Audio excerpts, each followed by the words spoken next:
Welcome to another edition of the Bo Jackson Elite Commitment Spotlight.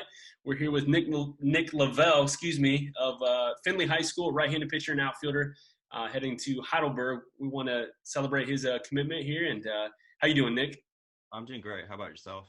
Doing very well. Yeah, we were just chatting. Recently moved up. You were at Hilliard-Davidson before, correct? And then your family moved to Findlay. And tell us a little bit about how that move has gone. It's been kind of weird because you're moving to like a brand new environment, but it's been flowing really well though. That's good for sure. Well, take us back to younger Nicholas and give us an idea of what's your background in baseball, and maybe talk a little bit about your family and what was youth baseball like for you? I started in T-ball, so like around 5 or 6 years old. I saw my brother play it, so I say, why not? It looks kind of fun. And I didn't really get like too serious until probably 7th grade. And that's where I kind of saw my numbers and I said, man, I think I can maybe pursue for college. And me and my brother made goals and he helped me pursue them. And my dad, he played football at Kent State University. Nice. My brother played at Heidelberg University, and he's been coaching at Ohio Northern right now. My sister played soccer. Yeah, so pretty athletic family. And, do you think that kind of helped your development growing up? Yeah. Definitely. Yeah, give us an idea. I know you mentioned your brother, Patrick Lavelle. He's coaching Ohio Northern now, was an assistant at Ohio University on the data and analytics side, and talk to us a little bit about just how unique that setup was and how valuable it was to have your brother kind of ready to roll to help you develop. It was a dream come true. I personally believe I wouldn't have been where I'm at right now without him, because we made like plans throughout the week, like the correct setup for my throwing program, and we made like an entire pitching routine that I would do every game, depending on how sore I am or if I'm going to be starting or relieving. And it was just amazing. Yeah, such a huge advantage. Now, he made the move to Ohio Northern probably right as your recruiting process was heating up and things like that. Without going into crazy detail, was it, did it ever cross your mind to go where he was at and just team up with him in your college years? I know you played at Heidelberg, so you maybe kind of wanted to follow in his footsteps there, but give us a little window into, that dynamic and what factors went into, choosing that. I mean, I was kind of deciding between Heidelberg, Ohio Northern, and Muskingum. And with Ohio Northern, I saw that my brother was going there. I was like, man, that would be cool because he's seen me developed and he helps me basically throughout my life to get to where I'm at right now. And then I looked at Heidelberg and he's still there, and I kind of want to like branch out and be my own and have my own path. Yeah, no, that makes total sense. There's something to be said for just kind of having your own experience in your own lane and going through it all by yourself. But it'll be fun to follow when Ohio Northern and Heidelberg play, and I'm sure that'll be a blast for your parents to navigate and a fun experience for sure. So let's switch gears a little bit to your Black Sox team from this last summer that's becoming the 18U Bo Jackson Elite team.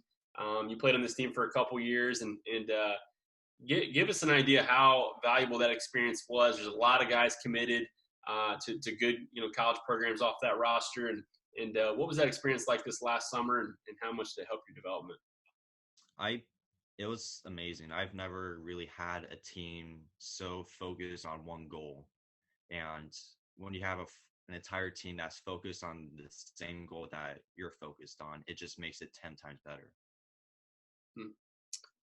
So I've noticed with those guys and gotten to know quite a bit of you guys off that team. And one thing I've noticed and talked about with, Matt McClements and Nate Dorensky on here before, and it's a very tight-knit group. What do you think has been some of the factors that made it so tight-knit and such solid relationships beyond baseball?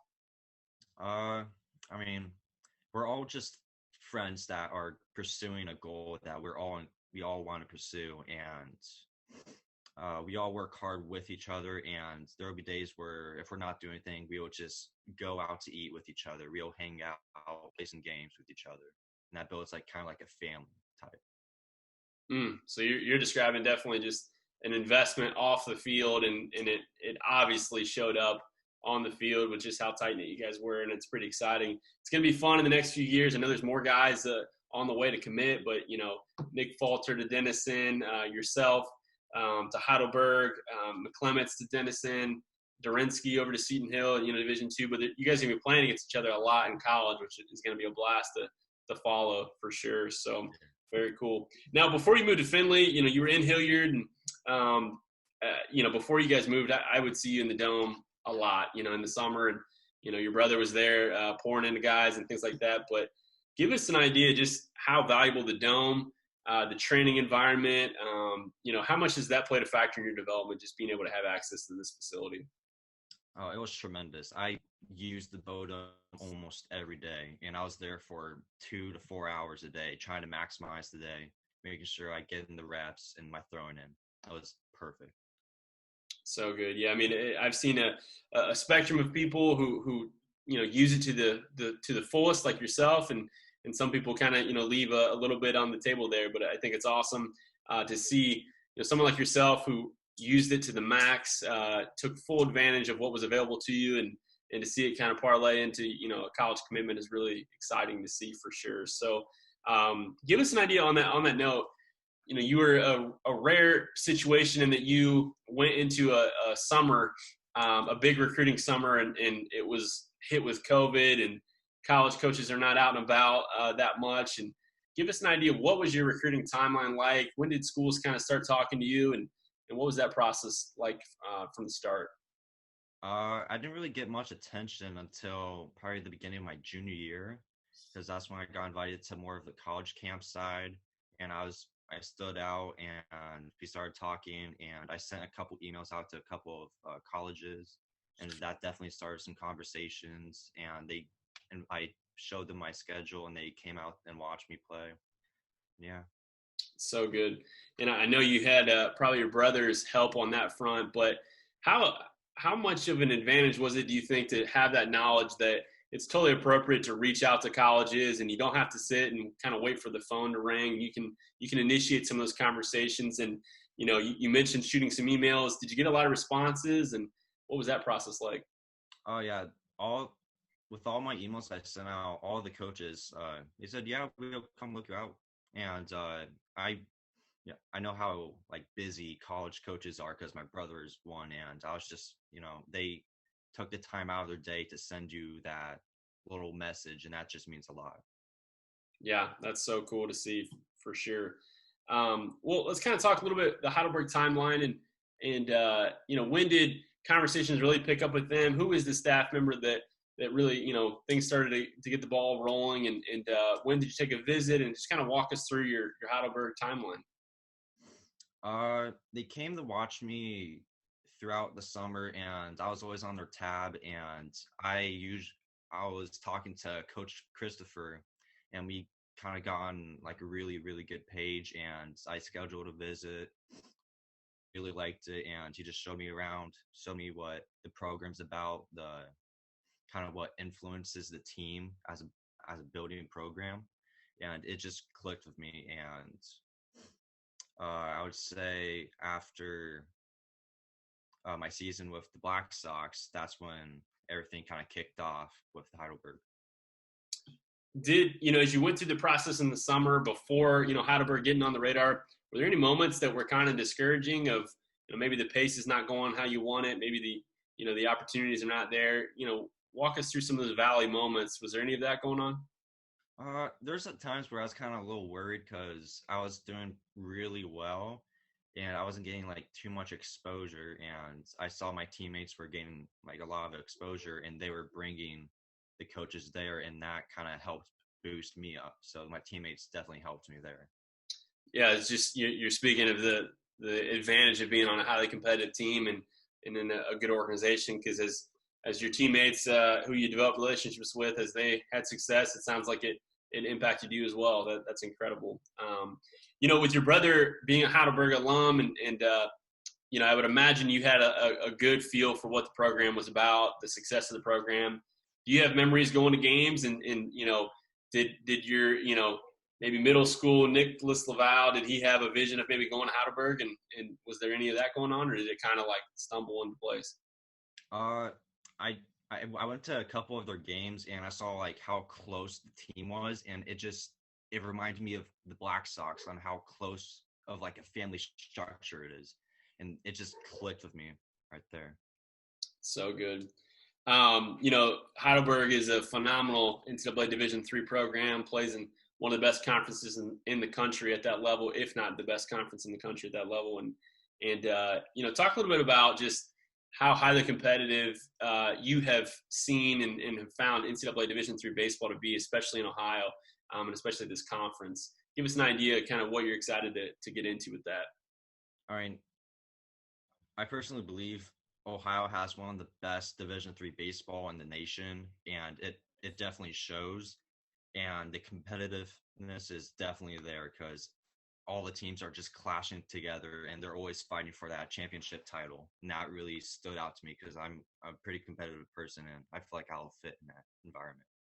So, as a competitive person, how important was it to, it sounds like a basic concept, but it's not always the case with everyone. There's a lot of people who approach recruiting from, I just want to get to the highest level that I can possibly get.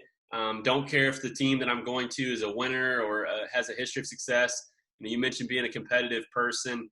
How important was it to go to a competitor? And obviously, you found one in Heidelberg, highly competitive, going to contend for conference championships and regional berths and World Series berths every year. How much did that play a factor for you? That stood out. That was the very first thing that stood out when I was reaching to some schools, and I just feel like if I see a future of going pro, I feel like I would have the most exposure there because they've been to the College World Series. Yeah, highly, highly competitive for sure. You have a unique perspective with your brother, having spent some time at Ohio University and maybe, eyes being open to that level. What would you say to individuals who are, again, approaching a recruiting process with Division One or bust? I only want to go D1. If I don't go D1, it's not worth doing. Knowing what you know about Heidelberg and the competitiveness of Ohio Division III baseball, what advice would you give to someone who's kind of viewing the recruiting process that way? Uh, I would say I don't really believe in that Division One or bust because all throughout the divisions you can find amazing baseball, and kids still get drafted through Division Two and Division Three in all the divisions.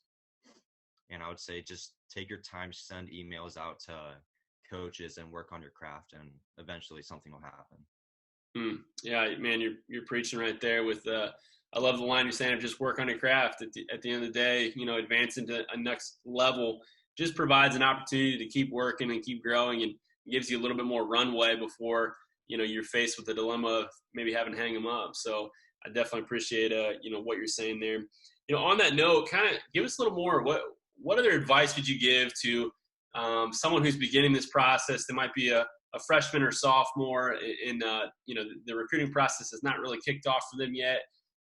What if you could sit down and talk with someone like that? What kind of advice would you give them? I would say you kind of have to be like realistic of like where you're at, and then you can build yourself off of that realism, and then you can kind of project yourself throughout the divisions and where you sit. Hmm. Do you feel like that's a difficult thing to do in today's day and age, social media and just pressure? And how did you go about just accepting, hey, this is where I'm at. I'm going to keep working. I'm going to keep developing. But I'm going to be realistic and honest with myself with where my abilities are. How did that come about for you? Because that's a powerful trait that you have. I mean, it's something that's really hard for people to like understand, but it was definitely a driving factor with me because I'm a very competitive person, and I played with some very good and talented people, and I always wanted to be the better person, and that I always had like a battle with that type of person, and I just wanted to do better than them, and that's what kind of drove me. So good. Just sounds like growth and your competitive nature is going to help you continue to grow. And we're definitely excited to see, this unfold with your final year with the organization before heading off into college. And it's going to be exciting to follow you at Heidelberg and see you compete against your brother and all that. That's going to be a blast. So we're very pumped for you, man. And thanks for taking the time to sit down and talk through some of this. And there's no doubt some good nuggets in here that can help some people on their journey. So appreciate you, man. Thanks a bunch. And we'll see you Sunday, actually, for another practice session. All right. Thank you.